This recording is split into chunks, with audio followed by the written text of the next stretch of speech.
All right, I think this is now recording. So, hi Mitch, welcome. Good to talk to you in person about everything. Thank you. It's a lot going on with everything in the moving industry now, but I'd like to start. Just tell us a little bit about yourself and how you sort of got into the industry. We'll learn a little bit about you. Sure. Where did you grow up, and what was your childhood like growing up? Well, first of all, thanks for having me, Andrew. I started, where I grew up in Baltimore, Maryland, and I moved to New York for school. And essentially around the age of 15, my family, they ran a local moving company out of New York City, and they had me start running as a helper. I was a scrawny little kid. I didn't know what I was getting myself into, but in a matter of like a year or two, I figured everything out. And right around college, I kind of became a foreman and I started running trucks with my family. And my mind became too obsessed with getting involved in the actual operations side and running my own show. And around the age of 24, I got into the sales side of long distance moving. And that's Interesting. where, that's where I started putting my focus on the higher quality work. And I knew the ins and outs of packing clients' furniture, disassembling, and how to protect the move in a way where the customer was completely satisfied from start to finish. And at that point, I figured, why don't I just get myself involved in running my own moving company? And from there, it was just a matter of time before I found the right people. And since then, it's just been, a growing operation for myself and our entire team. Yeah, that's fascinating. Your family, are they still in moving? Well, yes and no. My mom and her last husband divorced. He's probably still involved in the moving industry. I'm not really sure. Haven't spoken to him in years. My mom's more on she's a real estate agent, so she really just focuses on selling. But Yep, no, it's just me now.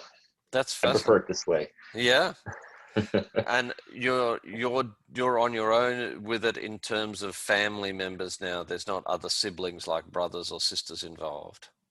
No, not at all. I've had my young brother working in my office last year in the summertime, Huh. assisting with, emails, just, admin work. But as of now, it's just me and my partners and our major Cool. operation. Fabulous. So you said you grew up in Baltimore, Maryland, then you went to college in New York. Is that right? Yeah, correct. And Yeah. where'd you go to college? I went to this small city University of New York school called Baruch College. They're primarily a business school. Interesting. It's a pretty good school. I liked it a lot. I, they're considered, I think, like top 10 in business in the country. But I don't Really? know. Yeah, they're a pretty good school. I learned a lot. And what made you go there? Actually, I got recruited for volleyball to play indoor volleyball for that school. And Ah, you're a yeah, volleyball player. And there's an athlete background. yeah, definitely. Yeah, definitely. But it's been a while. Yeah, that's All I pretty. focus on is moving, moving, Now moving you these do days. moving, moving, moving. Yeah. Well, that's good. What did you study at school? Was business? Business and psychology, sociology, Mhm. just kind of wrapping my head around the human condition. Interesting. Interesting times. So now, what city do you currently live in? You don't live in Baltimore or New York now, do you? No, I've been a Brooklyn resident for the last 17 or 16 years of my life. Uh-huh. And are you in Yeah. Brooklyn? So you are in Brooklyn now then? Yeah, I'm in Brooklyn right now. That's correct. Okay. Wow. And how is that? Um, it's had its shining moments. As of late, it's been a little on the downside, but I think it's coming back up. Yeah. You can't take the New York out of New Yorkers, and I Yeah. Do you think see it's going to come back. in the current environment, speaking of getting into moving a little bit, how do you see things in New York? We hear that people have been, it's one of the New York City being the city where more people have moved out of than any other in the United States. Have you seen a lot of that Yeah, firsthand where you are? I've never seen this many moving trucks on the road. Mm-hmm. This year was insane. There was a lot of families leaving, going to New Jersey, Connecticut, upstate New York. Um, Basically, end of the month is usually super busy for any moving company, Yeah. especially if they're decent quality. But this summer, this whole year, so to speak, Mm-hmm. since April, I would see 5 to 10 moving trucks on the road every single day. Wow. So it's been if I just see 5 or 10, just going into Manhattan, there would probably be hundreds. And yeah, it's pretty much it's mind-boggling. I mean, I don't know exactly what's in the future for New York, but Yeah. I don't think this city's ever gonna die. Yeah. I think there will be a correction and people will come back. Yeah, no, that's interesting. Do you have any feel for where is there? Are they just moving all different places over the United States, or does there seem to be a general consensus where they're mainly moving to? So we ran reports on this, and I think United Van Lines released a report last week Hmm. as well. Out of New York, most of the New Yorkers left up to Pennsylvania, like Oh, Poconos interesting. regions. A lot of them left to like the Midwest. I mean, we're seeing a huge exodus currently out of California. Yeah. People moving from California to Texas is a very common trend right now. Um, Obviously, a lot of families always move to Florida from New York. Florida is considered the sixth borough, Mm-hmm. but That's you interesting. don't you're not really seeing a lot of people moving into New York. Yeah, Strange. yeah, and that's that. But that we think will change in time. Yeah, there's no doubt about it. And what brought you to living into Brooklyn? What brought you there from Maryland and then from? Oh, I Well, guess you're in college there, right? yeah, I mean, I followed my family. Brooklyn. It's hard to get out of Brooklyn. It has a there's anything for everything for anyone here. Yeah. Uh, any kind of cultural aspect, food, it's all here. So I came here to follow my mom, and Yep. Makes she sense. she left, and I'm stuck here. That's interesting. So you talked a lot about how you got into moving. Did you do anything else professionally before moving? You were at a very young age, 15 years old with the family business, and then also getting involved in it as a foreman in college and then in operations. Were you doing anything else, or were you really in moving all the time on the side from day one almost? Since day one, I've been a mover. I did like maximum 30 days at a different job, working as a manager for some irrigation company, Oh, really? How was and that? I, I hated it. There was no like there. It was all systems in place already. There was no creative aspect to it. I couldn't like bring my own um, culture to the job. It was already completely stable, stationary. Everything was system, and I couldn't deal with it. The beauty of moving and running a moving company, you can implement your own business strategies and learn as you grow, or grow as you learn. Hmm. And I just never found anything that really suited my thirst Yep. for growth other Well, than moving. speaking of that, that's an interesting thing. Do you think that the thirst began when you were very young at 15, working with the family business, or do you think it became later on when you sort of got into being a foreman or doing more of the operations side? So I think no, definitely not as a teenager. As a teenager, my mind was in the gutter all the Yep. Yeah. time, Yep. and I was just happy to make like 100 to $150 a day, and breaking my body every day, Wow. being the only like person in my peers that would actually had money to spend. And Yep. around like the age 26, I realized like there's more to this. I can actually grow something that belongs to me and Yeah. actually service people the way I want them serviced and begin my empire. Yeah, no, that's good. That's very good. So the long distance moving, when did you Yeah. get into that? Around 24 years of age, is that right? Yeah. So yeah, I was picked up as a sales rep for at around 24, I jumped around different moving companies in Brooklyn. And around that time, that's when it became really prominent to have a good Yelp profile with your business. Oh, interesting. So I went and jumped around between some okay companies to this hipster artist moving company where I realized, there's, higher value of customers that would pick a company based on reputation alone. And Hmm. then, marketing. I learned all this at around the age of 24, and I became a sales rep for a long distance company, and it was rough. I didn't know anything about long distance. I Hmm. knew about locals, and there's a lot of crazy managers in the long distance industry. A lot of them now retired or luckily have been, basically the market deemed them not worthy based on the way they did operations, and Mm. some of them are in prison, thank God. Oh my God. Yeah. Wow, that really is says something. So when they say long distance, is that it anything interstate? Is that what they consider? Is there a specific mileage that makes it long distance, or is it interstate, or what makes Yeah. something long distance? So if you're the way we consider long distance, there's two ways. Anything over like 100 miles, for instance, that's essentially going to be a whole day's work. Yep. You send a crew out, they come back that night. It can be considered long distance. But on the DOT side of things, anything that goes between state lines is what we would consider long distance, which is interstate. Yep. A lot of states are very large, so you can do a move from one part of the state to another, but many moving companies that only do long distance are legally not allowed to actually operate and do those kinds of moves, which are long distance intrastate.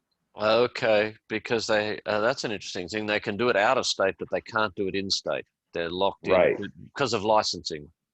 Correct. Yeah. Yep. Like California, it's a gigantic state. You can't hire a long distance moving company that strictly does long distance to do a move from Los Angeles to the Bay Area.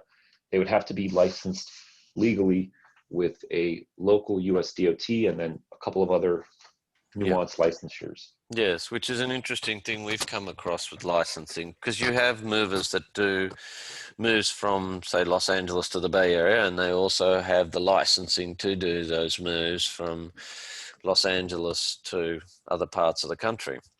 Precisely. Yeah. And it's an interesting program where we've seen with between a mix between the franchises that have Yeah. different crews that will come in, and then the independents that will utilize their own operation all the way through. And I've that's seen that as well. yeah. So when you went into the moving industry very recently, you am I right? When did you start Safeway Moving Systems? So it was my partner and I, we were given the opportunity to purchase Safeway, and Safeway's been around for quite some time. Um, we were working as the sales agency for Ah, a different company for quite some okay. time, and it got really out of hand. The quality basically took a big Uh-huh. dive rather, and we are just really sick and tired of having to deal with poor quality. This year was a big turning point in my life. Hmm. It was the largest moving year for any moving company. Every Wow. single moving company was over inundated.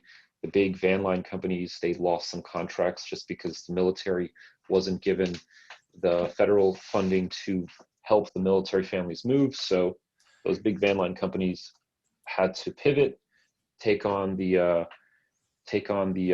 local and long distance, what do they call them? Well, basic customers, essentially, customers that essentially move during any part of the year. Hmm. And it was just a big problem for everyone involved. And partners and I just decided, what's the right thing to do? Should we do it ourselves or should we maintain the sales side? And we decided to do it ourselves. And things have been growing and blowing up for us. And, we're really happy. Yeah, that's fabulous. Safeway isn't. It's not. any relationship to the Safeway grocery stores, is it? No, no relation whatsoever. Although, I think people might think that sometimes. That was one of the things I saw. I thought, whoa, Safeway. I was wondering about trademark and that sort of thing with that yeah, name. I don't think we would have any issue with trademarks. Although, if you're listening, Yep. CEO of Safeway Groceries, give me a call. That's funny.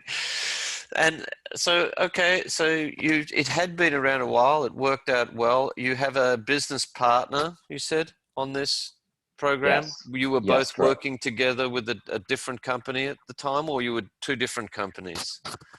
Same company. We were working together. I pulled him from his name is Rad, and he was working at a much larger. He never did moving, but we've been Mhm. best friends since I was like 16. Oh, interesting. We were both 16 rather, and we went to college together. And he was working for a very large corporation. He's a science and math guy, Hmm. and I pulled him in and said, "We can change this industry. This industry is, like I'd say, 15 years behind in terms of technology." And that has Fascinating. a lot. Yeah, it's true. It has a lot to do I know. with the DOT. The DOT's very slow to upgrade its rules, laws, and how they see fit to conduct this industry's business.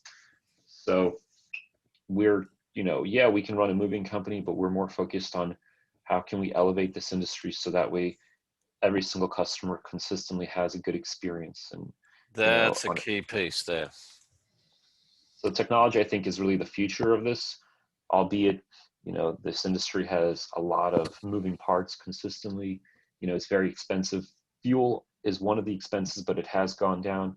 But Mhm. because fuel's gone down, and the demand for moves have gone up, the average mover, driver, long distance driver, their price to, obtain their services and loyalty has gone up all across the board. So moving is pretty expensive, and we hope that with time we'll be able to make some, Safeway will be able to make some corrections in this industry to offer a broader spectrum. I mean, speaking of technology, the Muva is focused on, it's a technology driven platform to help consumers get, binding prices. So True. you and I are both in the same focus, technology. Yes, it's kind of interesting. And that's a whole separate story. But we viewed it from a different point of view, actually, Mitch, and I can talk to you about it more. We were originally looking from the storage side of the component, and then we realized that the moving was driving the storage, and the type of people that really needed the storage we could provide the most efficiency for were moving. So that's where it all Mover really Storage, all. you say? So you Yes, were, what do you mean? What do you mean we by were a that? platform for storage. I want to tell you about it more some other times we don't bore people, but yeah, we weren't designed really for moving in the beginning. It was later that we learned from the moving companies that, like you said, that the industry is well behind and it needs technology, and the movers are focused on what they do best, which is the moving itself. Although And I think that storage is a big crucial oh, part it of. is most certainly, and it's something in our platform we're adding, and we'd talk about that too. But it is most certainly a big part, and because people, they need it with the sale of the home, and then they've got a lag between when they move from one Yeah, place to the exactly. next, and it is definitely something we all thought about. But the component of our technology was really to focus, as you know, it's focus on making a convenient and easy Experience. way to make the booking with quality groups. And that's the harder challenge, as you know, like you're talking about. A lot of the things we struggle with is making sure there's the quality assurance is challenging to get. There's a lot of movers out there.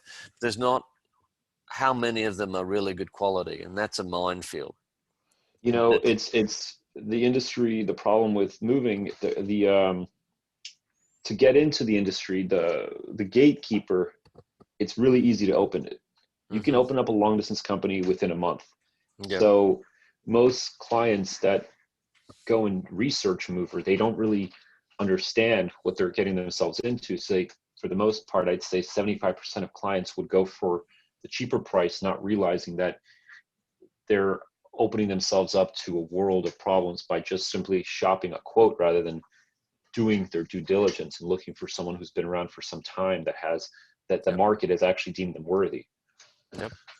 Yeah, there's then I think the difficulty too on the customer's perspective is that there's so much misinformation out there these Yeah, days BS. that we get confused that, well, let's just take the cheapest guys out there, and that works, but not always. Now I think people are really looking very stringently about what they're moving. The valuables are valuable to them, and they want to make sure that it gets there in one piece and it gets there safely and it gets there efficiently. And Yeah. efficiency is important. Anyway, this is Mitch. We've covered a lot, and I think this was a great start to our first podcast. Have you got any other questions for us, or I might say sign off the podcast here, and we can chat more about other things as we go. Yeah, the future is very promising for any company that's looking to take it to the next level. I think consumers are getting a little bit smarter. Websites are definitely growing in terms of providing not just reviews, but places for customers to voice their opinions. It's definitely a big difference than what it was 15 years ago, 17 years ago when I started. I think for the average consumer, do the right thing, put energy in researching, and definitely go through the Muva. It's a good Thank platform. you. Thank you very And much. as long as you show everything, the company that you hire will provide you with everything you need. And it was a pleasure. I mean, I don't have any questions, but this was definitely very cool. Thanks, mate. And All right. Well, we'll stop there. Thanks again.